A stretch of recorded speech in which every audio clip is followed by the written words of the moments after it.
அடிச்சான் பாரு அப்பாயின்மெண்ட் ஆர்டர்ன்ற மாரி அல்டிமேட்டா இருக்க போகுது. வேற லெவல் டிரான்ஸ்ஃபர்மேஷன் காத்துட்ருக்கு. அட போங்க மேடம் எப்ப பார்த்தாலும் இப்படிதான் நிஜமா நம்புங்க. 2006, 7, 8க்கு அப்புறம் இப்ப தான் துலா ராசிக்காரங்க நல்லாவே இருக்க போறீங்க. 15, 16 வரைக்கும் ஓகேவா இருந்துச்சு. அதுக்கப்புறம் நீங்க பட்ட கஷ்டம் சொல்லி முடியாது. 12, 13 வருஷத்துக்கு அப்புறம் துலா ராசிக்காரர்களுக்கு இந்த ஒரு தன்னம்பிக்கை பிறக்க போயிருது.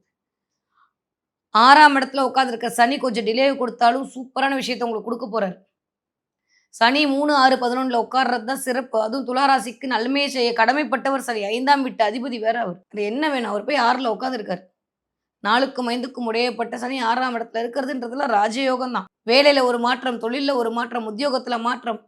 உங்களுடைய திறமைக்கும், தகுதிக்கும் இல்லாம போயிட்டு இருக்கேன்றதெல்லாம் போய் நல்ல திறமையான, தகுதியான ஒரு வேலை கிடைக்கும். 20,000 சம்பளம் வாங்கிட்டு இருந்தீங்கன்னா 40,000 வாங்குவீங்க. 40,000 வாங்குனீங்கன்னா 80,000 வாங்குவீங்க துளாராசிக்காரர்கள். திடீர்னு தொழில் முனைவோரா ஆவீங்க. துளாராசிக்கார பெண்களுக்கு வேற லெவல்ல இருக்கு. குரு அமர்ந்து உங்கள பார்த்துட்டு இருக்கிறதுக்கு அப்புறம் 2ஆம் வீட்டுக்கு குருவோட பார்வை. குடும்பத்திற்கு வருமானம் வந்தே தீரும். அதுவும் விருச்சக வீடு வேற. அது செவ்வாய் ஸ்பீடா வரும். கணவன் மூலமா லாபம் கிடைக்கும். மனைவி மூலமா லாபம் கிடைக்கும். பிள்ளைகள் மூலமாக லாபம் கிடைக்கும். துளாராசிக்காரர்களுக்கு இந்த தடவ சிறப்பான எதிர்காலம் காத்திருக்கு.